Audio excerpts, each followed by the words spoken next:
Wir starten ungefähr da, wo wir den ersten Teil unserer Tour beendet haben. Mit dabei sind wieder der Erik und der Stefan. Außerdem die Tanja, eine fast schon Profi-Mountainbikerin. Wir wollen in 5 Tagen von Briançon aus durch die Seealpen fahren, vorbei am Monviso, durch das Valmeira und Valstura bis nach Pigna in den Ligurischen Alpen. Doch bis dahin ist es noch weit. Gallisches Quellwasser für den langen Aufstieg. Das ist 900 Höhenmeter. Ja, 900 Höhenmeter, Schieben tragen. Das wird jetzt schon eine zähe Geschichte. Lässt sich schon ein bisschen, lässt sich ein bisschen betteln, aber lohnt sich. Also das ist jetzt kein Illerradweg irgendwie oder an der Isar mal schnell irgendwie eine Runde drehen, sondern es ist schon alpines Gelände mit alpinen Gefahren und auch fahrtechnisch wie konditionell schon sehr, sehr hohen Ansprüchen. Ich fühle mich ertappt. Mit dem Fahrrad fahre ich tatsächlich eher an der Isar entlang als in den Bergen. Doch der Erik glaubt an mich. Es wird immer Stellen geben, wo du wirklich irgendwie merkst, so hoppla, da ist jetzt doch mein fahrtechnisches Level ein Tickel zu wenig, aber du bist ja letztens schon mega gut Rad gefahren und wenn du es wieder da anknüpfst, wo du aufgehört hast, dann mache ich mir gar keine Sorgen und da weiß ich auch, dass du, ich glaube, viele Grinsemomente haben wirst auf dem Rad und es richtig geil findest. Na, dann bin ich mal gespannt, ob ich die nächsten Tage wirklich viel zum Lachen habe. Erstmal ist es ein komisches Gefühl, derjenige in der Gruppe zu sein, der sein Sportgerät ganz klar am schlechtesten beherrscht. Denn auch der Simon, der Mathis und der Tom, also das Team hinter der Kamera, sind allesamt versierte Mountainbiker. Immerhin, Radl tragen kann ich ganz gut. Und der erste Blick auf den Monviso ist auch nicht schlecht. So, Lac de Malrive. Ja, Viso 3,9. Ja, dann gehen wir jetzt da mal rauf, Erik. Kannst du nicht immer bloß drum rumbiken und nicht auf dem Viso gewesen. Irgendwann machen wir das. Bike und Hike. Der Ausblick ist nicht nur dem Stefan und dem Erik vertraut. Auch die Tanja ist hier schon mal durchgelaufen und geradelt. Allerdings nicht so gemütlich und entspannt wie heute. Ja, die Region muss man jetzt quasi fahren, die kenne ich schon so ein bisschen von Rennen. Das war so ein Abenteuerrennen, mehrtägiges und ich freue mich schon wieder drauf. Das Reizvolle an der Gegend ist einfach, dass es so wahnsinnig abwechslungsreich ist und man so viele verschiedene Landstriche irgendwie sieht. Jedes Tal hat schon wieder einen anderen Charakter, die Berge werden langsam ein bisschen mediterraner und das ist das Coole an der Region.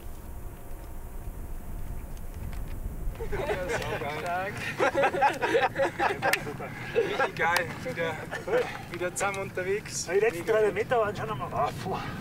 Ja, zieht sich. Man denkt immer da unten in dem Loch, man ist dann gleich da und dann kommt er noch mal richtig schön. Aber jetzt geht's nur noch bergab. Ja, das hier ist dann schon noch mal. Jeder Schritt lohnt sich.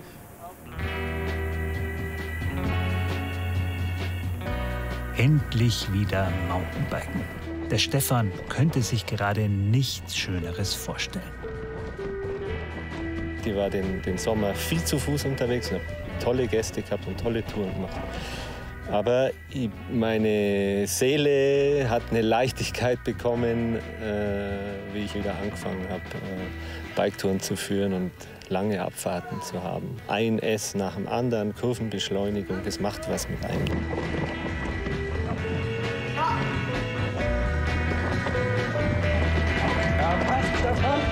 I got the feeling things will be right. I got the feeling it's gonna be right.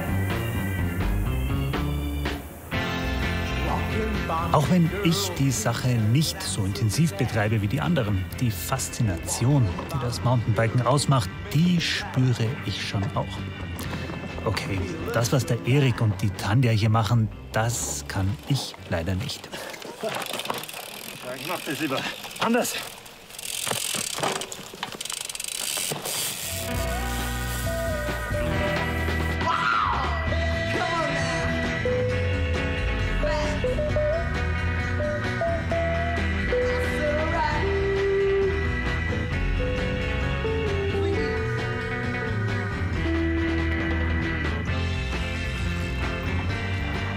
Es ist eine lange und wunderschöne Abfahrt hinunter nach Abriès.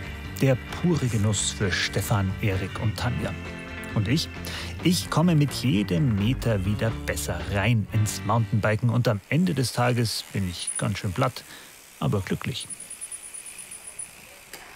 Boah, langer Tag. Ja, jetzt hast du einen langen Tag, aber geil. Ganz schön dunkel mit Sonnenbrille.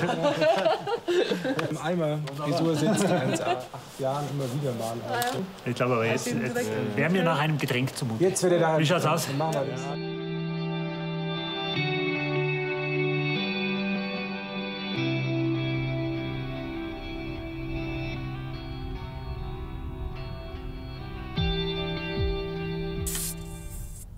Ich bin mir beim Reifendruck immer nicht sicher. Ich glaube, ich fahre normal zu viel. Gestern war es fast zu wenig. Was ist denn da richtig? Ja, bei dem Gelände, wo wir jetzt unterwegs sind, also spitze Steine, Durchschlagsgefahr und so, kann man dann schon ein bisschen mehr reinmachen. So 1,6, 1,7 würde ich dann vorne ungefähr machen. Zu wenig ist dann einfach, was ist da die Gefahr? Genau, zu wenig, eben, dass du einen Platten kriegst, einen Durchschlag hast, also sogar die Felge kaputt geht.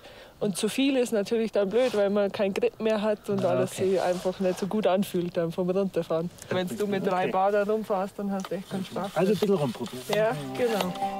Mit der Technik kennt die Tanja sich aus.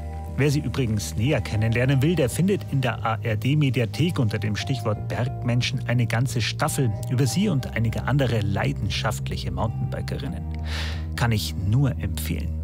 Schöner ist es nur, selbst unterwegs zu sein. Am besten mit einem, der die Kunst beherrscht, schöne Wege zu entdecken und zu einer schlüssigen Route zu verbinden. Der Erik ist darin ein wahrer Meister. Zum Glück gibt es topografische Karten, da kriegt man einen sehr, sehr guten Überblick über die Wege, die es halt gibt. Wenn man da viele Jahre mit verbringt, dann kann man schon aus der Topografie der Karten sich schon irgendwie mal was vorstellen und dann zusammenschreiben und planen. Und ich habe so eine Arbeit, so eine Worklist, die mir daheim zusammengeschrieben, dann fahre ich dahin und gehe einfach jeden Weg, den ich mir aufgeschrieben habe, den gehe ich ab. Also einen Weg hochlaufen, einen runterfahren, 2 fliegen. Aber mit einer Klappe. Ich fahre einfach keinen Weg mit Gästen, den ich nicht selber abgeradelt bin.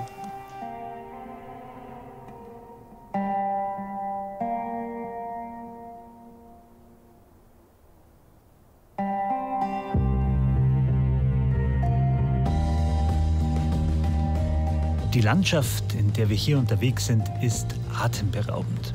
Wilder, weiter und viel, viel einsamer, als wir es von den heimischen Bergen gewohnt sind. Oh, da pfeift's ganz schön, Erik. Ja, also Mountainbiker in Berge.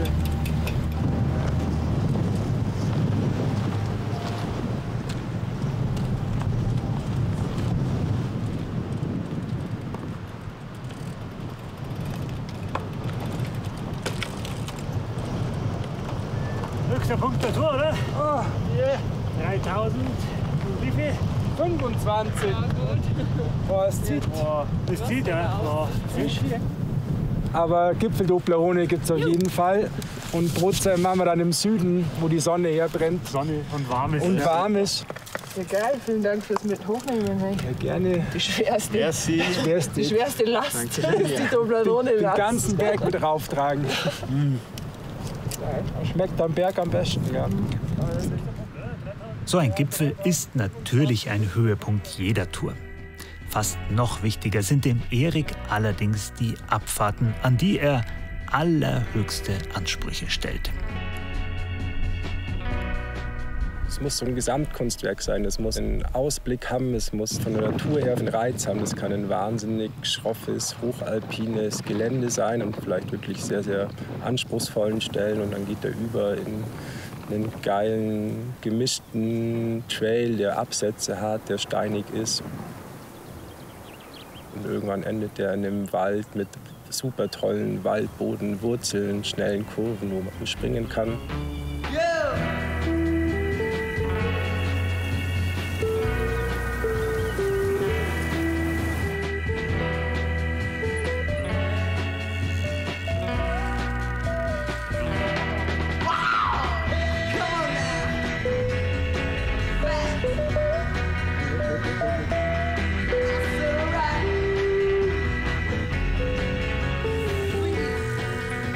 Immer noch ganz schön einsam, aber waldiger und weniger schroff ist die Landschaft am Ziel unserer heutigen Etappe, dem Rifugio di Viviere im Val Maira. Ein mit viel Engagement und Liebe geführter Familienbetrieb. Io mi occupo della cucina. Sie ist die Chefin in der Küche, erzählt Marilena, und sie kümmert sich um Ismail, ihren 3 Jahre alten Sohn. Auch ihr Vater und ihr Mann helfen mit, die ganze Familie halt. Every valley have a typical food. And for us it's important that Ihr ist es wichtig, die regionalen Spezialitäten zu verwenden und den Gästen möglichst das anzubieten, was hier im Valmaira produziert wurde. Im Valmaira gibt es nirgendwo Teller, die nehmen die alten Dachziegel immer. Und weiß man schon, was das jetzt ist, das Lokale? Cipolle caramellate con Robbiolo Cittana, che è un formaggio tipico della Valmaira.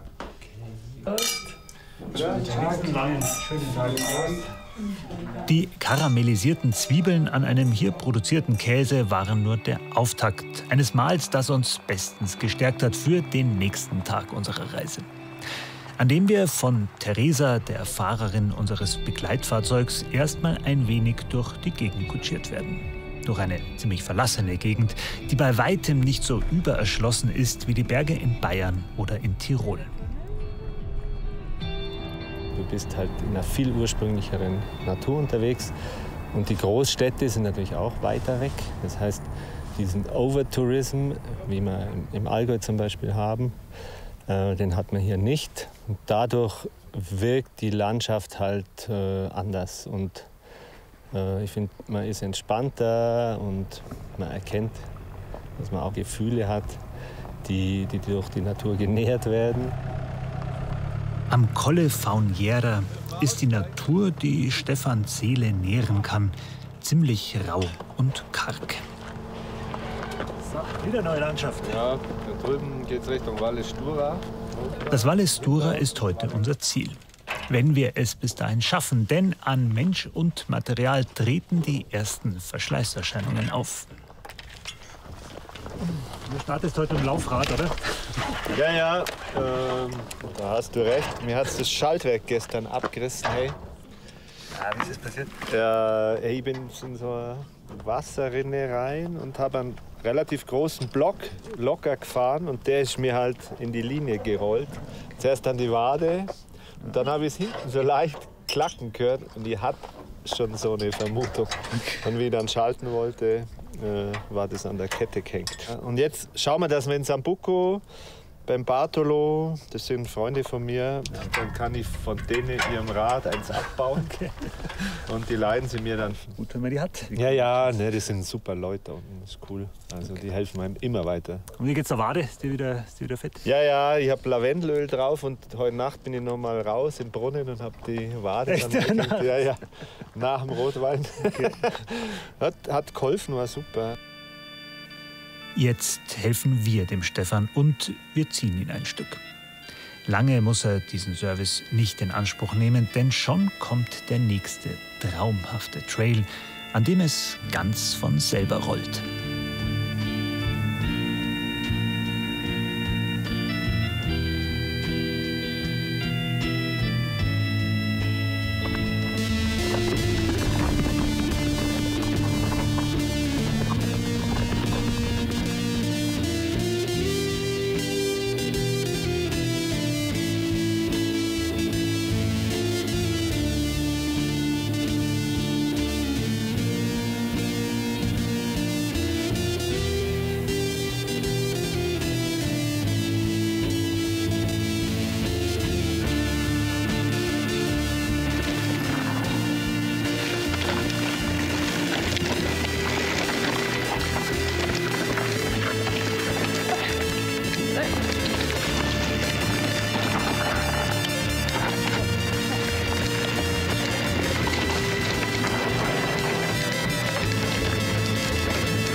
Vallon de la Madonna heißt das Tal, das am Ende zur engen Schlucht wird und uns hinunterführt nach Sambuco. Stefan hofft inständig, dass er dort tatsächlich das Ersatzteil findet, ohne dass an ein Weiterfahren nicht zu denken wäre. Oh. Hey, da ist Verlass. Teeschachtel. Jetzt da noch ein Schaltwerk drin. Ne? Und? Hey! Ah, das muss doch. Wow! Ist ja die Weihnachten, oder? Dann schauen wir sie. Auch das gehört zum Mountainbiken dazu. Mit der Technik, da muss man sich einfach auskennen. Also ich kann schrauben und ich kriege auch irgendwie alles selber geschraubt und repariert. Auch auf den Touren ist man natürlich schon als Guide immer der an die Sachen ans zum Laufen bringen muss, das halt funktioniert. Aber ich habe echt keine große Passion zum Schrauben. Ich glaube, die Tanja ist die viel intensivere Schrauberin. Die interessiert sich deutlich mehr für Technik. Im Bussatz haben wir nicht, oder? Auch ich kann mich fürs Schrauben nicht wirklich begeistern. Und nur bewundern, wie souverän die Tanja das beherrscht. Ja, man muss es halt selber beibringen und nachher muss man es halt irgendwie vielleicht auch so ein bisschen hinmacgyvern. Und dann kommt man langsam in die Materie rein. Na, und das ist schon auch faszinierend, wie das funktioniert.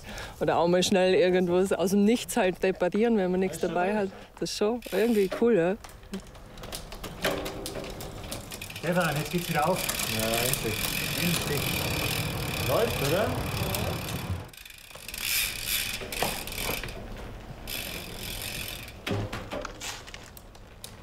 Boah, wie Butter, ey. Das geht ja richtig gut. Ey. Geil. Ey, Tanja, ohne dich hätte ich mir den Arsch geschraubt. Ja. Irgendwann hätte ich es geschafft, aber... Die letzten Meter zur heutigen Unterkunft kann der Stefan also wieder aus eigener Kraft hinter sich bringen. Wir sind im Valles d'Ura und zwar an einem ganz besonderen Ort. Paralup heißt diese Ansammlung von Häusern, die mit viel Gefühl renoviert worden sind. Das winzige Dorf ist historisch bedeutsam und heute eine bunte Mischung aus Museum, Restaurant, Kulturzentrum und Begegnungsstätte. Wir treffen Paola, die Chefin hier, und Melanie, eine Deutsche, die in der Gegend wohnt und in Paralup auf Führungen über diesen Ort berichtet. Hey, Melanie. Ja, willkommen. Ja, danke. Hallo Stefan. Hi, Paula. Hi. Nice to meet you. Nice to meet you again. Jetzt bin ich neugierig. Der Stefan hat mir schon viel erzählt. Was hat es mit Paralup auf sich? Hier gibt es ganz viel zu erzählen. Ich wüsste jetzt gar nicht, wie ich anfangen soll. Vielleicht mit der Geschichte. Vielleicht fangen wir mit der Geschichte an. Ja. Partisanendorf. Weil als Deutscher hierher zu kommen, ist natürlich so ein richtiger Perspektivenwechsel. Die Deutschen, der Feind, die Faschisten, kamen hier hoch und wurde bekämpft. Era il 1943. 1943, erzählt Paola, hat sich in Cuneo eine Gruppe von Partisanen gegründet, die sich hier in diesen Hütten vor den Faschisten versteckt hat. Paralup war dann so eine Art Ausbildungszentrum der Partisanen. Hier wurden Bauern in Kämpfer verwandelt. An diese Zeit erinnert ein kleines Museum in einem der Häuser. Eindrücklich wird darin dargestellt, wie mutige Menschen damit begannen, sich zu organisieren und aus dem Untergrund heraus gegen einen übermächtig erscheinenden Feind anzukämpfen. Was ist jetzt heute? Paralup, früher Partisanen, heute Käse und alles? Quindi oggi cos'è Paralup? Quindi c'è una volta i partigiani, adesso c'è il formaggio. Sì, oggi dove tanti giovani si sono formati, noi lo stiamo trasformando in un centro culturale. Aus Bauernjungen wurden Partisanen und das Thema greift man eben auf und versucht auch heute wieder dass Transformation hier stattfinden kann, dass das so ein bisschen so ein Leitthema auch wird. Das zieht viele junge Leute hier an, junge Leute arbeiten hier und es ist ein Kulturzentrum, also dieses Thema wieder neu aufzugreifen und in den Bergen Events stattfinden zu lassen und es eben auch als Ort für Wanderer, für Biker werden zu lassen. Und Käse. Ihr habt eigenen Käse auch.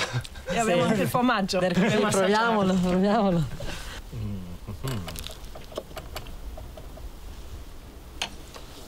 Grazie. Prego. Passt auch super zum Wein, oder? Ja, auf jeden Fall. Grazie. Hey. Salute. Das ist echt ein super Empfang von Appetit. euch hier oben.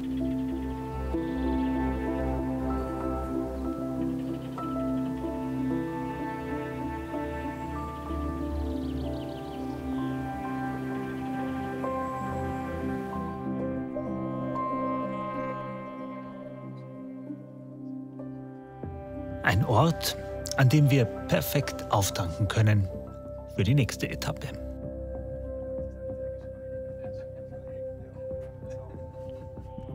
Die Mischung fängt mit einer guten Tasse Kaffee an. Dann hat man vielleicht idealerweise ein bisschen Hilfe mit dem Auto, um sich so lästige Flachetappen zu sparen und stundenlanges Kurbeln in semi-schönem Gelände. Und dann maximal viel schöne Zeit einfach im schönen Gebirge, in einem schönen Wald, in einem schönen Gebiet zu verbringen und diese ganzen Reize aufzusaugen und dann mit voller Konzentration einen Trail zu fahren, der einem einfach wirklich Spaß macht. Der kleine Gipfel da vorne ist der Tayare, oder? Nachdem haben Sie doch den Bikepark oder was entstanden ist in den letzten Jahren benannt. Genau, Tayare, der markante Gipfel hier im Talort des Valoriate. Da sind zu den Wanderwegen halt spezielle Bike-Routen, Trails entstanden. Zum Teil auch nur für Biker, zum Teil eben mit Toleranz, Trail-Sharing.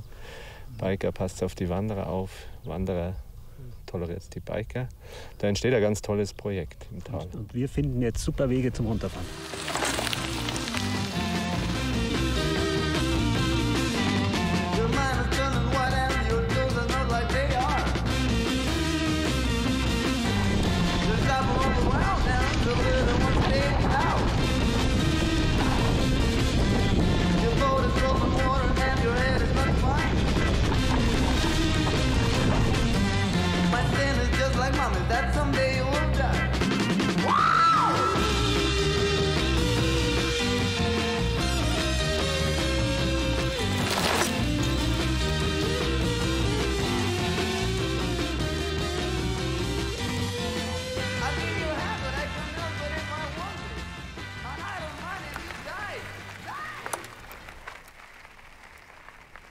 Nach den Trails rund um Paraloop verlassen wir das Val d'Istura wieder.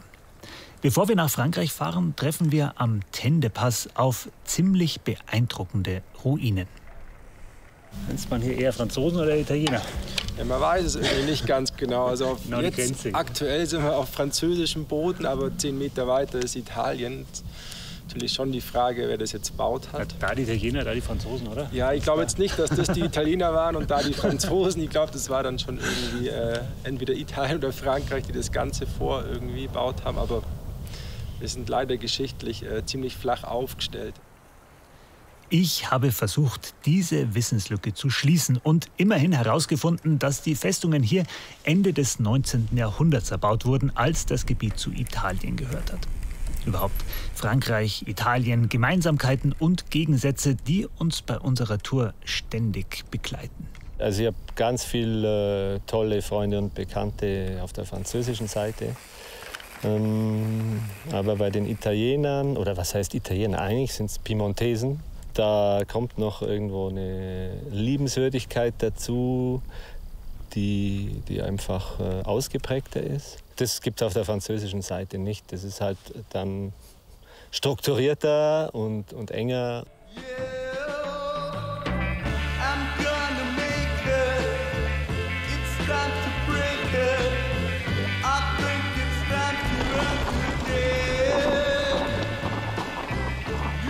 Bei den Trails, die wir fahren, sind die Unterschiede zwischen Frankreich und Italien nicht so wichtig. Hauptsache, sie machen Spaß.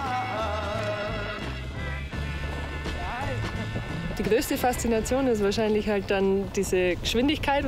Aber dass man überhaupt einmal schneller fahren kann, muss man sich natürlich also die Technik quasi aneignen. Also wie fahre ich eine Kurve, wie fahre ich ausgesetzte oder eine Stufe quasi bergab. Wo verlagert ihr den Körper, wie gehe ich damit um? Also da muss man sich einfach auch rantasten, nicht gleich Vollgas da runter scheppern, sondern halt wirklich schauen, wie man selber mit dem Körper und mit dem Bike, wie man das durch das Gelände durchnavigiert. Und seine eigenen Kompetenzen halt da auch so ein bisschen anwenden können und sie dann auch steigern. Also wie man Kurve fährt. Kurve ist immer nur so die Königsklasse quasi beim Mountainbiken, würde ich sagen. Da tun sie die meisten, glaube ich, am schwierigsten.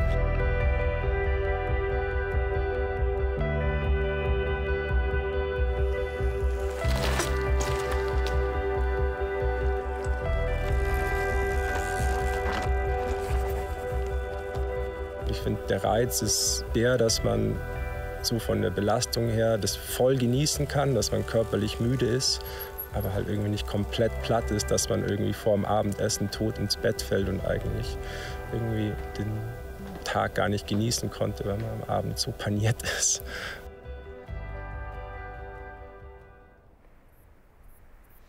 Ich konnte unsere Reise bis hierher genießen, ohne an den Abenden komplett paniert zu sein. Und ich bin zuversichtlich, dass ich auch den letzten Tag gut überstehen werde.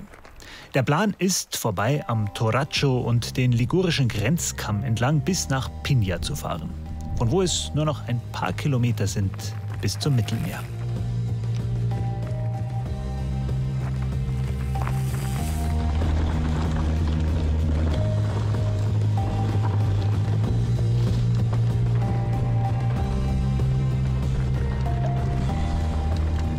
Ich bin ja froh, wenn der Weg so gerade verläuft wie hier, denn die perfekte Kurventechnik, die beherrsche ich leider immer noch nicht. Für mich als Gelegenheits-Mountainbiker war unsere Tour mit ihren vielen anspruchsvollen Abfahrten eine ganz schöne Herausforderung. Ich bin ziemlich zufrieden mit mir, sie einigermaßen bewältigt und heil überstanden zu haben. Und ich bin froh und dankbar für all die vielen Eindrücke, die ich in den letzten Tagen gewinnen durfte. Krass, abwechslungsreiche Tage haben wir jetzt gehabt. Hochalpin und jetzt so karges oder grünes Terrain auch noch. Das ist echt cool. Der Wechsel Frankreich-Italien auch immer spannend. Viel drin. Habt ihr mitzählt, wie oft wir die Grenze überschritten haben? Ich glaube, heute sind wir schon 5 Mal hin und her gewechselt. Also ich schätze mal so ein Dutzend kriegen wir schon voll.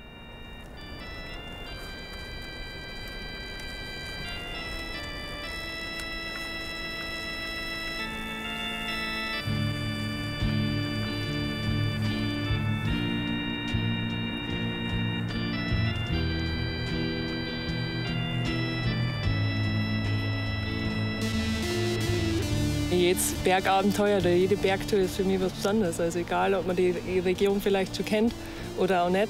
Das ist einfach immer ein kleines Abenteuer. Die Westalpen im Speziellen sind einfach wahnsinnig weitläufig und wahnsinnig einsam und mit super vielen Wegen einfach erschlossen. Also hier sind die Möglichkeiten irgendwie unerschöpflich und selbst für Leute, die jetzt seit 10 oder 20 Jahren diese Wege irgendwie bereisen, befahren, bewandern, glaube ich, gibt es auf jedem Kartenblatt noch Wege, die man nicht kennt. Und alle Wege abzuradeln ist, glaube ich, utopisch, aber vieler Wege abradeln ist das Ziel.